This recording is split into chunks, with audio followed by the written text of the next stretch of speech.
Bapak Ibu, saudara-saudari yang terkasih, Romo dan para diakon, para suster, bruder, selamat pagi. Saya diminta oleh pastor paroki untuk membuka permenungan ini. Nanti Romo paroki akan memberi renungan yang sebenarnya. Saya hanya membuka, dan biasanya pembukaan lebih panjang daripada isinya. Ya. Romo paroki tadi mengingatkan, Romo silakan mulai dengan panggilan, dan tentu panggilan itu panggilan saya sendiri. Saya tadi tidak termasuk dalam bacaan pertama yang dipilih dari 7 orang itu, tidak termasuk. Ya, saya adalah seorang dari kampung, dari keluarga sederhana, dan ketika saya dipanggil tidak seperti panggilan Samuel dalam perjanjian lama, ada suara, atau juga tidak seperti panggilan Paulus dalam perjalanan ke Damaskus. Tidak. Panggilan saya sangat sederhana. Benih itu tumbuh ketika saya umur 5 tahun. Mengapa? Karena pastor-pastor misionaris datang keliling ke kampung dan bermalam di rumah kami, karena bapak saya, ayah saya ketua stasi sudah puluhan tahun dan selalu bermalam sebelum ke stasi lain. Jadi itu sistem torne. Dan pastor-pastor misionaris itu dari Jerman. Yang amat berkesan dari saya itu adalah seorang misionaris masih hidup sampai sekarang, namanya Pastor Johannes Hammerle, OFM Kap, Ordo Fransiskan Kapusin. Dan waktu itu saya sangat memperhatikan secara detail bagaimana kalau mulai di gereja, mulai dari di sana borongan, karena sekali kunjungan pastor sekali 6 bulan atau sekali setahun, maka borongan di situ semua pengakuan dosa, kemudian pemberkatan nikah, lalu permandian, dan kemudian perayaan Ekaristi. Dan sesudah itu nanti pergi mengunjungi orang sakit untuk pengurapan. Dan waktu itu saya melihat bagaimana kalau mereka datang baris pengakuan dosa, lalu kemudian bagaimana kalau misa. Dan namanya umur 5,5 tahun, setelah mereka pulang dan orang tua pergi ke ladang, lalu sorenya saya praktekkan itu bagaimana yang dilakukan pastor misionaris itu. Lalu apa yang saya buat? Sarung ibu saya itu saya gunting, lalu saya letakkan, dan kemudian ada 2 adik saya suruh mereka berlutut mengaku dosa. Entah apa yang dikatakan, pokoknya begitu. Lalu pergi. Kemudian saya merayakan Ekaristi, misa kayu istilahnya itu. Lalu sama, saya potong-potong ubi kayu, ya.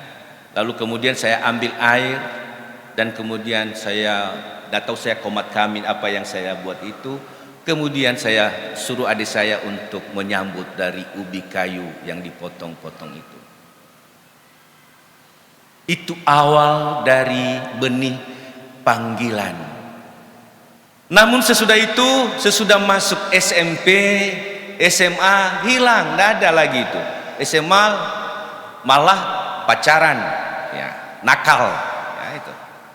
Jadi sekali lagi, saya dari awal itu bukan anak baik, bukan, ya, nakal.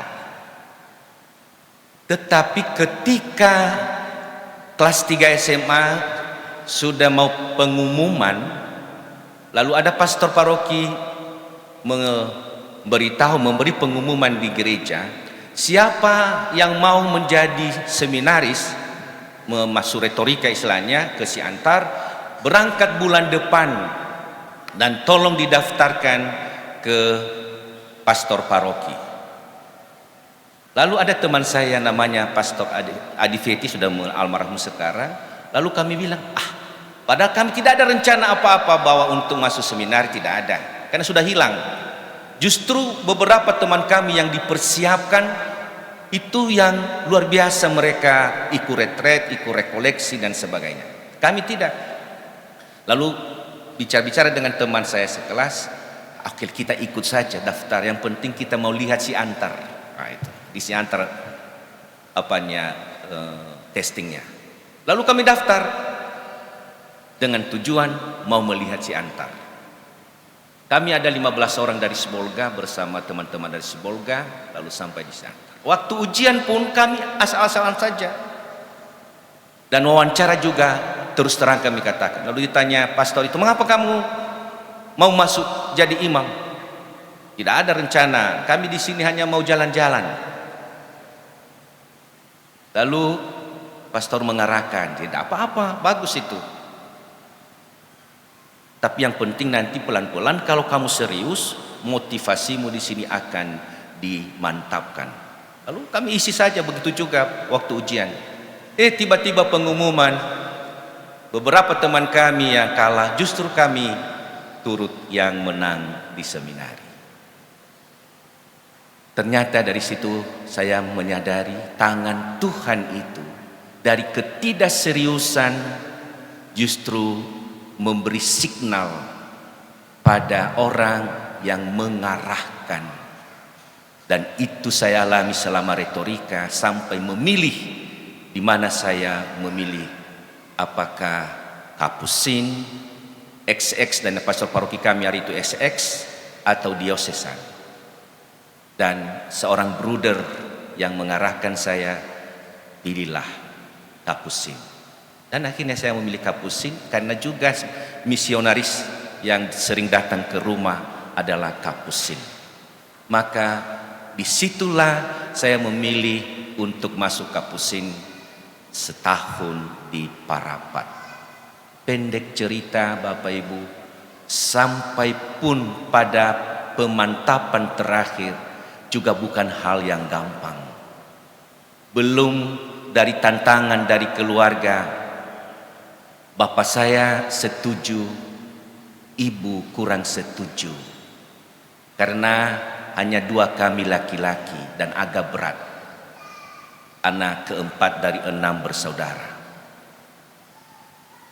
Dan pada akhirnya juga waktu SMA ada tautan hati yang belum lepas.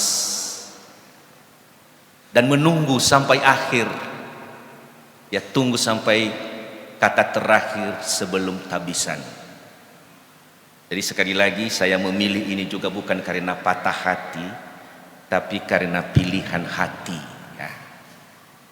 Maka puji Tuhan, pada sebelum tabisan diakon, ibu saya sangat rela akhirnya. Kemudian juga tautan hati itu dulu juga dilepaskan. Dan saya mantap memilih untuk ditabiskan diakon. Dan tahun 96 dan ditabiskan imam 98. Saat ini saya sudah 27 tahun jadi imam. Kalau ditanya bahagiakah dalam pilihan ini sebuah proses untuk menemukan titik di mana merasakan itu. Kan memang tak terkira merasakan itu ketika juga melakukan pelayanan, walaupun berat, walaupun sakit. Seperti cerita juga Romo Astono, setiap minggu itu 3 kali misa. Dan juga sebagai manusia merasa kesepian. Pulang ke rumah itu tidak ada yang menyambut. Sudah capek 3 kali misa, perjalanan jauh, pulang ke rumah tidak ada yang menyambut. Paling-paling ada seekor Peliharaan yang datang menyambut dengan mengibar-ibarkan ekornya itu. Lalu buka kamar, duduk capek. Lalu untung di depan di meja saya itu ada salib. Dan kalau pulang baru katakan, Yesus, gara-gara engkau itu saya menderita. Tapi mengatakan itu juga menyatakan, karena engkau menderita di salib, saya turut menderita. Dan itulah kebahagiaan, itulah sukacita.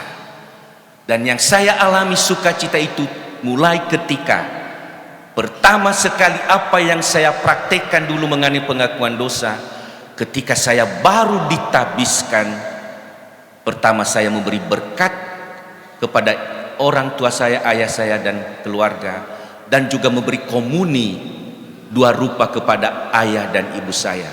Dan yang lebih lagi tertanam dalam hati saya ketika bapak ibu saya mengaku dosa kepada saya. Disitulah titik imamat saya sungguh luar biasa. Bukan lagi anak, tetapi sebagai imam. Dan yang membuat kebahagiaan itu selalu tumbuh terus, bukan pada apa, bukan pada sesuatu, tapi kebahagiaan itu yang saya temukan yaitu pada seseorang. Siapa itu?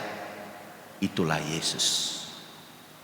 Maka ketika saya persembahkan Ekaristi, itulah kebahagiaan yang luar biasa.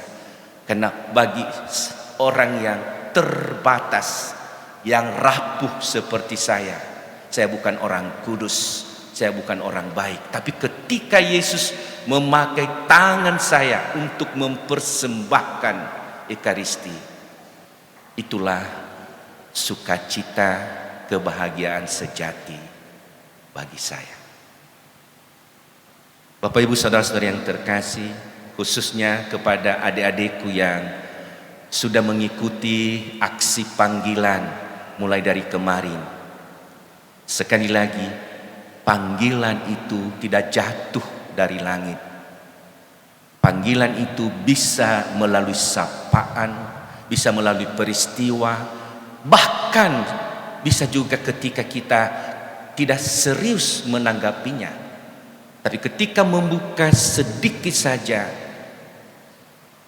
hati, maka ruang itu akan diisi oleh Yesus yang kita cintai.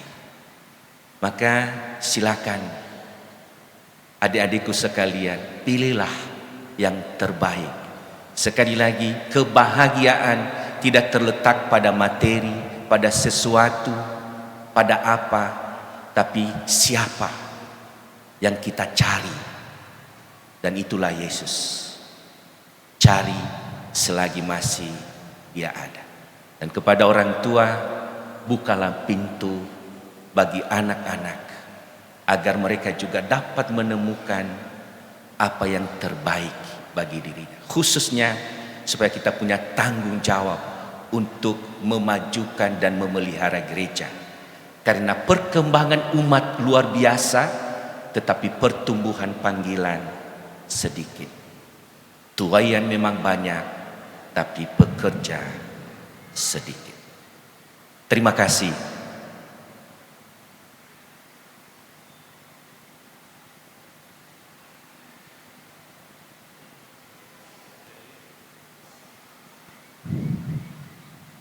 Bapak, Ibu, dan saudara-saudari, mari kita kasih aplaus untuk Romo Fidelis. Ya.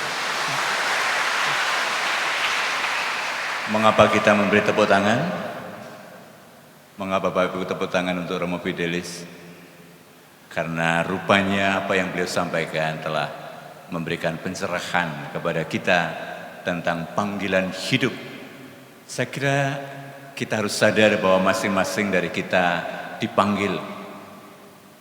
Kalau saya tempatkan dalam bahasanya Santo Paulus tadi, kita dipanggil untuk masing-masing menjadi batu bagian dari bangunan kerajaan Allah. Romo Fidelis memberikan gambaran kepada kita bahwa salah satu cara menjadi batu dalam bangunan Allah itu adalah menanggapi undangan Tuhan jadi imam, menjadi bruder, menjadi frater, menjadi suster. Dengan cara itu, seperti disaringkan tadi, kita dipanggil untuk sungguh-sungguh ambil bagian. Maka dalam bacaan pertama tadi kita mendengarkan bahwa panggilan kita ini adalah panggilan untuk mempersatukan, bukan untuk memisahkan. Hakikat batu dan juga sekaligus panggilan kita itu hari ini ditunjukkan dengan sangat baik. Memang betul bahwa panggilan itu tidak sekali jadi. Ada proses, lihatlah Thomas dan Filipus tadi. Sudah 3 tahun mereka ikut Yesus. Tetapi ketika Yesus mengatakan, aku mau pergi. Thomas masih bertanya, kemana engkau pergi? Tolong tunjukkanlah jalan bagiku. Ketika Yesus bicara, aku akan pergi kepada Bapa. Filipus masih bertanya, tunjukkanlah Bapa kepadaku. Menanggapi panggilan Tuhan dalam peran kita masing-masing, terutama dalam upaya untuk hidup sebagai imam biarawan dan biarawati itu juga adalah sebuah proses yang terus menjadi. Tidak sekali jadi. Romo Fidelis tadi mengatakan begitu. Maka anak-anak muda tentu jangan menjadi takut untuk menanggapi panggilan Tuhan. Jangan dikuasai oleh kekhawatiran. Nanti kalau begini, nanti kalau begitu, bagaimana dan sebagainya. Tidak. Tuhan tetap akan menyertai kita ketika kita membuka hati seperti Thomas dan Filipus ketika dengan tulusnya beliau menyampaikan apa yang menjadi ketidakmengertiannya. Ternyata akhirnya dituntun oleh Yesus untuk sampai kepada kepenuhan persatuan dengan Allah. Juga disampaikan Romo Fidelis tadi bahwa seperti ditunjuk dalam bacaan pertama, peziarah hidup menanggapi panggilan Tuhan itu bukan jalan tol, bukan jalan yang enak. Romo Budi kemarin pergi ke stasi ke kilo 5 dan sekitarnya. Medan yang tidak mudah, hujan semalam suntuk, mencoba untuk membawa mobil, tetapi harus berhenti di jalan. Dan saudara-saudara kita di kilo 5, di Meranti, di Terentang, lalu harus estafet, menjemput, mengantar, sampai akhirnya Romo Putih bisa melayani. Begitu peziarah hidup menanggapi panggilan Tuhan, ada ruang-ruang di mana memang kita perlu berjuang kuat. Tapi lagi-lagi seperti ditunjukkan dalam bacaan pertama tadi, kesadaran bahwa kita ini adalah batu yang diambil oleh Allah untuk melengkapi bangunan itu. Dan kemudian kita tahu bahwa kita dipanggil untuk mempersatukan dan bukan menceraikan. Yakinlah bahwa apa yang disaringkan oleh Romo Fidelis juga menjadi daya kita untuk menanggapi panggilan Tuhan di peran kita masing-masing. Mari Bapak Ibu, karena fokus kita minggu ini adalah panggilan untuk menjadi religius, menjadi biarawan-biarawati. Mari para orang tua, kita support anak-anak kita semangati anak-anak kita supaya membuka hati untuk undangan Tuhan yang seagung itu. Anak-anak muda, kalian sejak kemarin pagi sampai tadi malam diakhiri dengan lagu kewer-kewer ya. Tadi malam. Kalau sampai di kewer-kewer nggak mau berhenti kelihatannya. Sudah dibantu oleh para suster, para frater, para romo untuk mengenal lebih dalam tentang apa itu panggilan Tuhan. Jangan biarkan tawaran itu lewat. Silahkan direnungkan, diendapkan. Nanti setelah Ekaristi, para romo, suster masih akan membuka stand. Bukan untuk pasar murah, tetapi untuk membantu kita semakin mengenal lebih jauh. Ada beberapa kongregasi yang ada di tengah-tengah kita. Mari kita kenal mereka. supaya dengan cara demikian kita boleh sampai mengenal betapa luar biasanya kekayaan gereja ini, dan layaklah kita juga ambil bagian masuk dalam membangun persekutuan ini melalui cara-cara yang seperti ini. Mari sekarang kita bangkit berdiri Bapak Ibu, kita tanggapi kesaksian iman ini, kita tanggapi undangan Tuhan melalui kesaksian iman ini dengan membaharui kembali komitmen iman kita. Aku percaya akan Allah